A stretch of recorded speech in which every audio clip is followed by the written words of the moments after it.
Yes. So hello everyone. We are very happy to be here. Good evening. I'm Ronit and I'm from the island of Paros in Greece. And I'm Gil, and I'm from the neighboring opposite, the small chunk that was taken, I guess, from Paros, Antiparos. So I'm from Yeah. Antiparos. And isn't it funny that to go and have dinner at your place, I'm supposed to take a ferry? It's funny and fun. Yeah.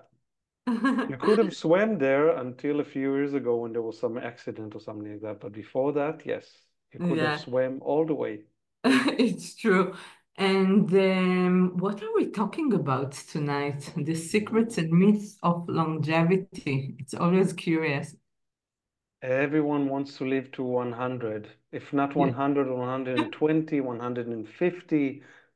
And we are going to talk about how supposedly it could be quite easy to make it to however long you can make it and be active and happy um, without all the hype that is going Yes. around it.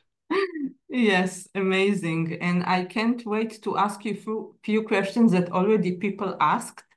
I just want to make sure that, yeah, we're on the right page, okay? And for everyone that are watching us, as soon as you are watching, since we are in a Greek island and there are winds around and we never know if you can see us okay and if you can hear us okay, please mention where are you coming from, where are you watching us from, and also if you can see us well and hear us well. We are grateful to know that, and then we can start. Actually, we started 2 minutes or 3 minutes before. So, just tell us something about the picture that I see behind you, the background, so we know. I picture, that's Yes, the bay of Agios Georgios, where I live in Antiparos and where, should I say it now, the retreat is going to take place in yes, you exactly can. 4 weeks. And so there's the Church of Agios Georgios, and that small bay is my secret hiding almost every morning. And it will be also our secret hiding, or we're not going to I, be there. yes, well, as I don't own it, sadly, and it's a public beach, thank God for that, then of course, yes, It we could be may also be doing ours. some grounding there or maybe some Qigong practicing there. Yes, would be a That's lot of fun. amazing. So I see that people are already joining us. Welcome. We're going to start in about 1 minute. Please write to us because it takes like a minute until I see your comments, but I do see your comments. So if you can comment and tell us if you hear us well and if you see us well and the beautiful pictures beyond So where us. is your picture from, Ronit? Because I So this see all is this from bougainvillea. yeah, this is from Lefkes, which is a beautiful village. It's the highest village on the top of the mountain in Paros, and it's a beautiful place to be. I just love it. Yeah, and the bougainvilleas, of It's course. amazing. So let's present our topic for today and talk a little bit about longevity because, it's the hype issue. Everyone is talking about it, but nobody really knows what does it mean? What is the quality in it? So would you like to say something general about it before we dive into the secrets and the myths? Sure. So longevity is the meaning of it is how to live the longer that you can possibly live and with the highest quality of life. So the reason why it become popular now is because there are a lot of inventions in terms of testing and also inventions in terms of supplements and ideas on how you can extend our life. Because in theory, we should have all been living by now to 120 and 150, but that's obviously not the case if you look at what Yes. is happening in the world now. So a lot of the industry now, not the pharmaceutical industry, but is getting into how we can find things that will make, even though our chronological age is increasing, how can we live a good quality of life? Probably with some markers that will say that we're actually younger. So, for example, I'm 57. Is it possible that my biological age is 42? Let me tell you a secret. I have no idea because I'm not going to test that. I'm going to live naturally and as healthy as I can without doing all of these testing. But that's part of the package that is now and the words that are, like you said, spreading around everywhere Yes. on And how we can change it. Yeah. I also wanted to ask you because some people asked us, why is it important to talk about longevity? Like, what is it, this race to longevity? Our grandmothers and grandfathers didn't know what it is. They didn't took supplements. They didn't take supplements. It's like, what's the big deal? Well, first of all, I think it's because of knowledge. Get to technology, get to AI now, and that's just the beginning of that. And I'm not going to talk about AI because it's not the topic of today's discussion. But this is why people have the quest to know everything. I know people who takes projects like W or 10,000 K in Wiseman or other projects where they really want to be part of the chat and the talk about how young are they, how long they're going to live, and if they're going to live to 100 or 120 and 50. But you're totally right. Our grandparents and our great grandparents didn't care about it. They cared about living in the Exactly. now, doing the best that they can to feed themselves and to feed their children. But they were a lot more active, for starters. They were not sitting in front of a laptop and they were eating what was growing in their garden or in their neighbor's garden. And so everything was, for good and for bad, was natural, seasonal, and if with God's will or whatever, or energy, whatever was possible to make them live as long as they can. And before we go into all the secrets and the myths that we prepared before, and maybe people also can ask us, and I see that Anat Lev Adler is watching us, and other people that I see, if you will write a comment, then I will know who is with us, because if you don't write your name, I don't know who is there. I just see a general spot. So I forgot to mention how I met you, which is actually a fun story. I'm not going to tell the whole story, and I don't know if you know the whole story. I was actually listening to a podcast while driving, and I listened to a podcast about barefoot running. It's as if it has nothing to do with you. And then the second guest that I listened to was you. And I was so shocked to hear someone that is talking about nutrition, longevity, quality of life, diabetes, cholesterol, on this all these boring issues. I was so shocked how passionate you were about it, and you almost made it sound sexy. Like I wanted to go and eat healthy, and I wanted to, do it. And after a while, there is more to the story, but after a while we met. I found out that you are my neighbor, my next island neighbor. And I was really appreciating your huge knowledge that is not only based on research, but on real experiments and real life knowledge. So maybe if you want to say a few words about who are you, because my audience didn't meet you, it's your first appearance today.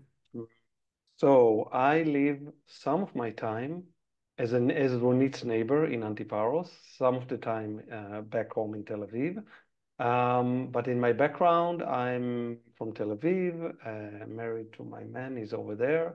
And I was in cancer research for many, many years in Oxford University and in Weizmann. And then I went to work for a pharmaceutical company for 14 years. And apropos energy work, which is what you do, among other things, among the million things that you do, I had someone who in 2010 did some facial analysis on me in hand, and she said, "You need to be in treatment."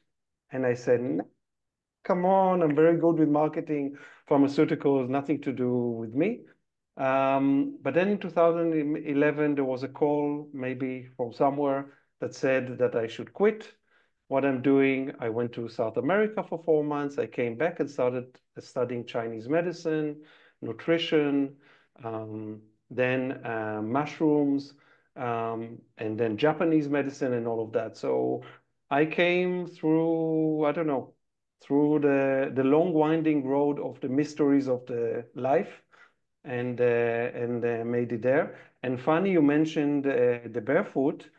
He contacted me a week before I left Paros last year, and he said that he wants to interview me. And he lives 3 streets away from me in Ramat Aviv.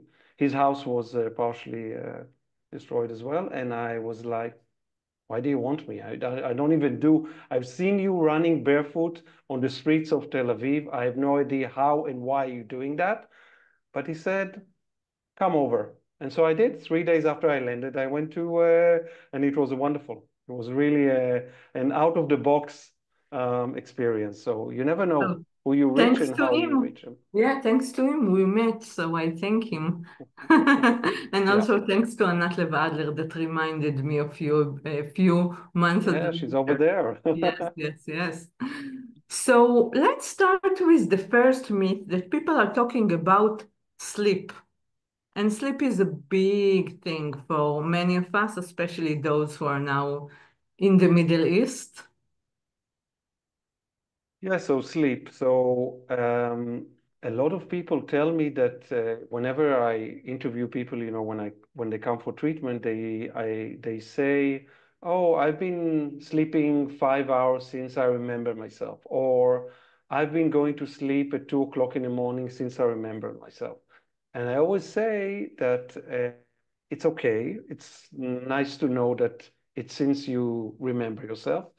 But there's a lot of meaning to sleep. And when you look at longevity from the traditional point of view on how to live long, this is why our parents and grandparents and many generations ago had much less sleep issues. Maybe they've had a snake coming through the night at 3 o'clock in the morning, but overall, there was no fluorescent light. There were no LEDs. There were no blue screens. There were no apps with the news to tell us, or an email, annoying email coming from your boss or from your sister or your cousin or whatever. And so they didn't have to deal with it. Maybe some people have suffered from insomnia or lack of sleep, but they didn't have to deal with it. In today's world, and especially because of what's happening in many parts of the world, war zones or just any other conflict that you can think about, um, sleep is being disrupted. And the problem with that is that we now know, thanks to science, that when sleep is disrupted, adrenaline level and cortisol levels are high. That's the stress hormones. And then sugar goes into the blood, higher cholesterol, higher blood pressure, higher levels of heart attack. And that's not saying something that is bad. What I'm trying to say is now we know that all these things that actually never happened before are now happening, and it's time to treat it. And there are many, many, many ways to treat it, including drugs, of course, but there's no need to get to drugs. Um, and the best thing is, like you teach with any meditation or energy medicine or any, is to um, understand what is happening outside, which is darkness, and accept it and um, go in to your body, breathe, meditate, listen to a meditation, listen to your meditations, um, and shut yourself from the world. Just as tool number one, what is called sleep hygiene, by the way, by allopathic Western medicine as well. And to that, you can add a lot of supplements. You can add mushrooms, you can add magnesium, you can add Melissa, which is a wonderful herb to go to sleep with. There are a lot of things that you can do, but all I'm suggesting is before you rush to do something very high-techy, start with the low-tech, drinking tea, shutting closing your light early. If you have a TV in your room, throw it out of the room. That's very easy as well. So you don't get exposed to it. Put your phones on airplane mode for the night, unless there's a reason why you're not. Your daughter is about to give birth and you don't want to miss it. That makes sense. That's good news. But other than that, put it on airplane mode. So A tell lot of me, things that you can do. what is the latest time that you yourself see, I don't know, like a movie or Facebook or Instagram or WhatsApp? Tell us I the try behind the not, other scenes. than tonight, I try not to be exposed to Facebook, Instagram, whatever, above after 9 o'clock.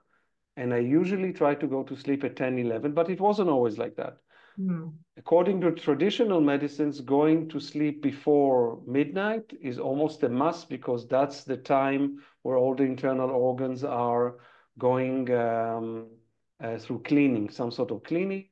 We know that the liver goes under some cleansing through the night, and the earlier we go to sleep um, with the nature, the better it is. And we see it, by the way. A lot of people who go camping and they go camping in places where there's no reception, suddenly they They find sleep themselves much falling asleep at better. 10 o'clock, Yeah, yeah. 9:30, and waking up with the birds at 5 o'clock.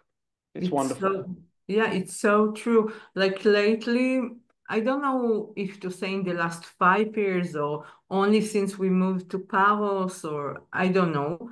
But lately, I'm really kind of like educating myself to better sleep since a woman, menopause issues, all these things. My sleep is very important to me. I like to sleep 8 hours a night. I like to go to sleep earlier. In Paros, at summertime, it's not really an option because they start eating here at 10, 11 p.m., which is crazy.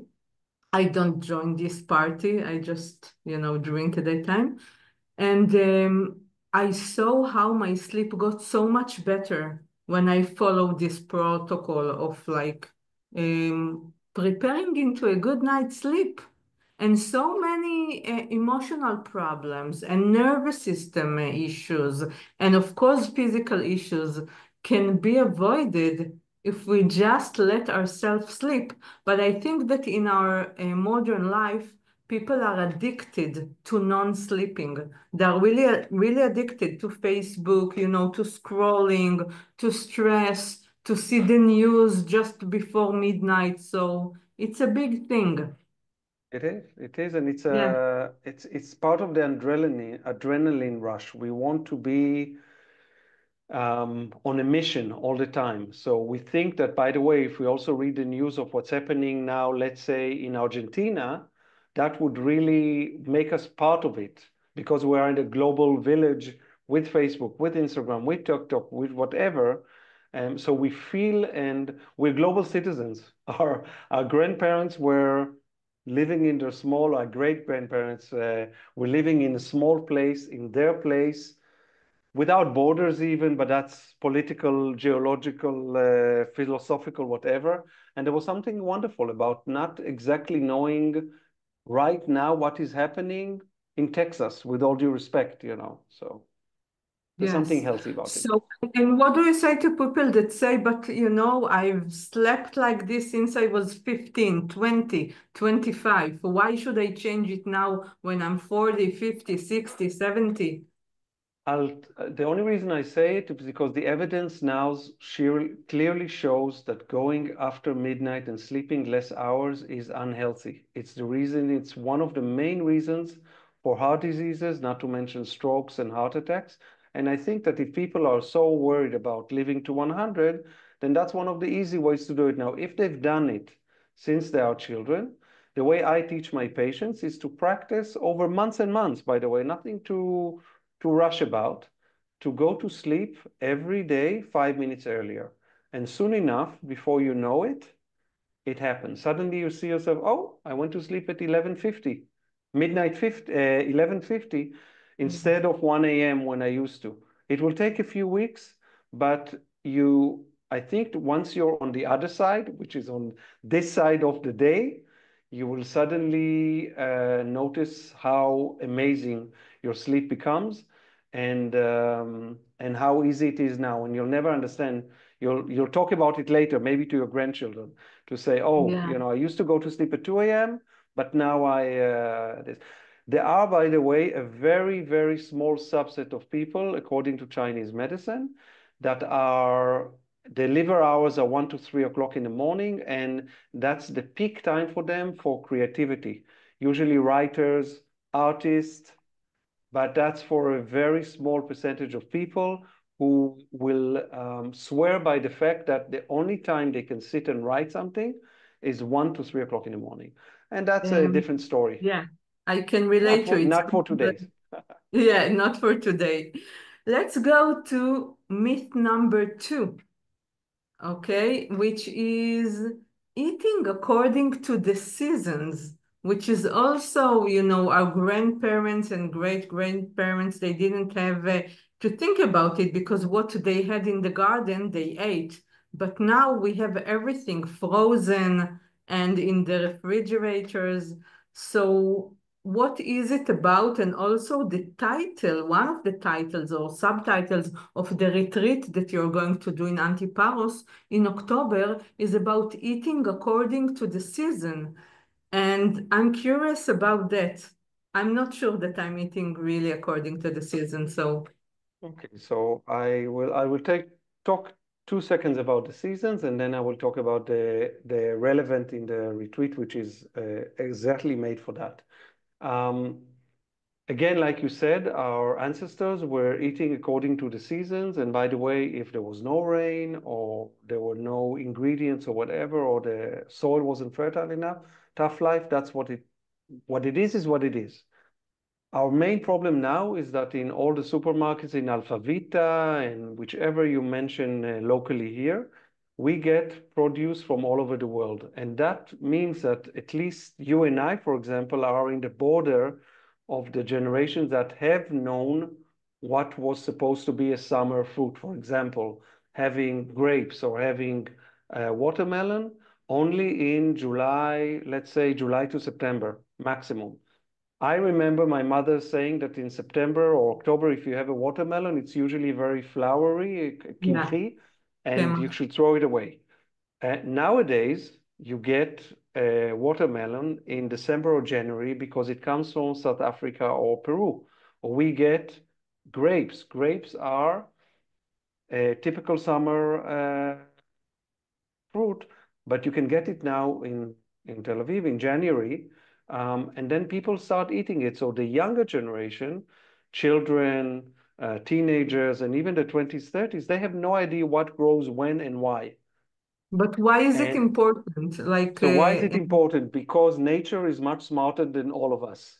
And it created, according to the seasons, fruits or produce, fruits, vegetables, meat, whatever, that addresses certain diseases that we may have during those seasons. For example, if you have the autumn, which is um, the season of letting go, and it's the windiest season supposed to be, and it's the dry season, you're supposed to have vegetables and fruits that are moisturing your large intestine so that you can have a poop every day, and your lungs so that they don't get too dry and you have a dry cough. So, for example, something like bamia, okra. Okra, for example, is a okra. typical autumn vegetable. Um, or, for example, the white, radishes, are typical autumn one because they create a movement in the lungs to protect you from getting sick. If you're talking about spring, for example, food, then spring food is very green, just like the spring after the winter. You end up with a lot of rain. You have a lot of wildflowers growing everywhere here in Paros and Antiparos, everywhere where spring is relevant. And you're supposed to eat a lot of sprouts because that's the season where we're all coming out of the igloo, after whenever there is a call, after nurturing ourselves and supporting ourselves and warming ourselves and keeping the energy. And now in the new year, we're all coming out and enjoying ourselves. So there's a meaning to eating things that are relevant. For example, grapes and watermelon are typical fruits that cool us. Why do they cool us? Because they make us pee. They make us pee. And when we pee, we everything goes down and we are cool. So that's why we're supposed to eat them in the summer. We are not supposed to eat them, even if they come from Peru or Australia, in January, because in January we're cold. We want to have meat. We want to have stews. We want to have soups and everything. And that's the same thing that we are going to do in the retreat. So the retreat is all about seasonal eating. We are beginning on the first day, which is Friday, the 10th of October, with autumn. Then we move to winter, then we move to spring, and then we summer. And the whole idea is not to eat something weird. It's all food that we've all can make at home. Trust me, I cook food that is edible, first of all, and I that is agree, easy I to make. agree. I tasted. Too Yeah. good, too tasty. So it's edible and it's easy to make. The whole idea is to understand what each season means according to the traditions, why we should use it and respect it, and then why we should behave and eat according to it. So I will be talking about what each season means. For example, the autumn that I said is shedding off is exactly what happens in nature. All the leaves become brown and fall, and they go into the ground in order to nurture the ground so that so all of this will be translated into teas that you can drink, mushrooms that you can take, foods that you can eat and cook and that are easy to make, and how we should behave, what we should be doing. For example, autumn is time to reflect. What was good this year? And what am I looking forward next year? What should I continue with? And what I should say, ciao, ciao. It's been nice knowing you, but it's not good. Who I should be saying goodbye to? Friends that I'm not interested in anymore, and concentrate on other relations, projects. It's really a whole philosophy of where am I, and what is my place in the world, and how am I connecting to nature, to heaven, to men, to earth. That's the whole I, idea of it. yeah, I love this philosophy. Because this is the way we should live, not Yeah. just to look at our little place and not just to look outside. It's the circles of life and the fields that are around us and within us. And I wanted to talk about something that has, I don't know, I feel very strongly about it. Every time that I ask you about ice cream, yogurt, in the summer, we all want to eat something that will cool us down, like ice cream, like yogurt. And you have a very special way of talking about it. So if you would Well, share it with us. as you saw, I'm very happy to eat ice cream as well. So I understand that. I just go back again. I go 100 years exactly to the times that there were no refrigerators, and there were no there was no ice. There were at certain times donkeys carrying boxes of ice, and you would chop the amount of ice that you wanted. But really, the world was again living according to nature, which means that there are certain things that we couldn't be doing. Now, did we not eat yogurt? Of course, we ate yogurt, but the yogurt was much, much healthier because it came from the goat or the cow that was sitting in your backyard, and your parents were milking them and making cheese out of them and making yogurt out of them. It had no preservatives. It wasn't pasteurized. It was natural milk that gave all the goodies. Of course, it gave some horrible bacteria as well at some stage to some people, but most of it was super, super healthy, depending on the health of your animals. So there's nothing wrong with cheese products. The problem is, again, the problem with the modern world is that we have too much of everything. We have too much of flour, we have too much of Yeah. gluten, we have too much of ice cream, we have too much of yogurts, we have yogurt drinks now.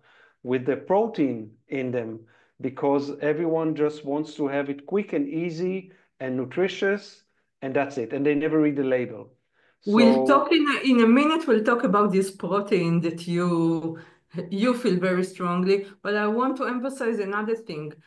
Why is it that it's not so healthy to eat ice cream and cold drinks and to drink these huge smoothies that everyone is after? Like, why are you against it? no, no, no. So it's not that I'm against it. The Chinese medicine draws very nicely the body of the person, and the kidneys are the yin and the yang, and they are supporting, providing the fire for your middle of the body, which is the stomach and the spleen, to make chi, to create the energy. And now we know it's the energy, and we know that it's the immune system, and we know that it's the serotonin levels that are helping us concentrate and be happy. All of this being made in that, and just like a an oven, or how do you say, a grime, we need fire So, in order to cook. If you'll put all the vegetables, you'll cut 10 vegetables to make a soup, but you won't turn on the fire, there won't be any soup, right? There will be vegetables sitting there. Our digestive system, in order to create the chi and to create the immune system, that the immune system, number one site for creating immune cells is the digestive system. Serotonin is made in the brain and in the digestive system. When we don't provide the digestive system fire and we all the time freeze it with ice cream, with ice. If we go the American diet, for example, where you go to Starbucks or whatever and you have 10 ice cubes and then you have something on top of it, we are freezing our digestive system as well. And what happens at older age is our digestive system works less good, and then we feel more and more fatigued and we don't know why. Or suddenly we feel that everyone that coughs around us, we catch what they have. Forget corona, but it could be corona, flu, air condition virus, whatever.